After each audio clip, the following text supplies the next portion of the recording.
বৃহস্পতিবার সকাল থেকেই শনিবার সন্ধে পর্যন্ত প্রায় 2.5 দিন ধরে গ্রামের প্রায় 2.5 কিলোমিটার ব্যাসার্ধের এলাকা জুড়ে নিখোঁজ শিশুর সন্ধানে লাগাতার চিরুনি তল্লাশি চালায় পুলিশ। পুলিশের জেরার মুখে অসংলগ্ন কথাবার্তা বলতে থাকায় নিখোঁজ শিশুর বাবা ও মার প্রতি সন্দেহ বাড়তে থাকে পুলিশের। অবশেষে শনিবার দুপুরে পুলিশের জেরার মুখে ভেঙে পড়ে ওই দম্পতি। পরে তাদের বাড়ি থেকে প্রায় 700 মিটার দূরে দম্পতির দেখানো ঝোপঝাড়ি ঢাকা একটি জায়গায় তল্লাশি চালিয়ে বেশ কিছু হাড়গোড় উদ্ধার করে পুলিশ। প্রাথমিক তদন্তে পুলিশের অনুমান ওই হাড়গোড়গুলি নিখোঁজ শিশুটিরই। ঘটনার কারণ জানতে দফায় দফায় ওই দম্পতিকে জিজ্ঞাসাবাদ শুরু করে পুলিশ।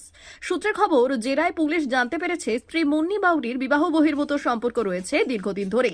এমন সন্দেহ ছিল স্বামী প্রশান্ত বাউরির, আর সেই সন্দেহের জেরে দুজনের মধ্যে কলহ লেগেই ছিল। তার জেরে স্ত্রীর সঙ্গে প্রায় 4 বছর ধরে শারীরিক সম্পর্ক ছিল না স্বামী প্রশান্ত বাউরির। বছর আড়াই আগে মুন্নির গর্ভের সন্তান এলে সন্দেহ আরও তীব্র হয়। স্বামী প্রশান্ত স্ত্রীর গর্ভপাত করানোর চেষ্টা করলেও তা বিফল হয়। পরবর্তীতে ওই সন্তান প্রসব হলে তাকে পৃথিবী থেকে সরিয়ে দেওয়ার পরিকল্পনা ভাবতে শুরু করে। বুধবার রাতে স্ত্রী ঘুমিয়ে পড়লে মদ্যপ অবস্থায় 1.5 বছরের কন্যা শিশুর মুখে বালিশ চাপা দিয়ে শ্বাসরোধ করে খুন করে, আর এই সময় স্ত্রী জেগে যায়। এরপর ভোরের দিকে সন্তানের মৃতদেহ নিয়ে প্রশান্ত বাড়ি থেকে প্রায় 700 মিটার দূরে একটি পুকুরের পাড়ে ঝোপের মধ্যে নিয়ে গিয়ে ফেলে দেয়। পরে প্রশান্ত বাড়ি ফিরে এলে শিশু নিখোঁজের গল্প ফেঁদে বসে। স্বামীকে বাঁচাতে সেই গল্পেই সায় দেয় স্ত্রী মুন্নি। পুলিশ জানিয়েছে ধৃত দম্পতিকে হেফাজতে নিয়ে গোটা ঘটনার রিকনস্ট্রাকশন করা হবে। একই সঙ্গে সন্তানকে খুনের পেছনে আসল কারণ কি তা জানার চেষ্টা করা হবে।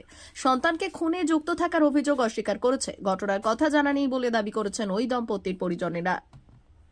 Bureau report, Rangamati express.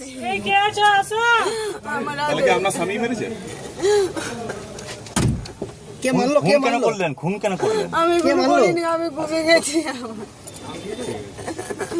আমি জন্মদিতে আমি কি খুন করতে পারি গো আমার বাচ্চা? তাহলে কি বাবাই মেরেছে? তো ওর বাবাই মেরেছে? আমার তো আর দুটো বাচ্চা আছে গো। বলছি কেন মারলেন বাচ্চাটাকে?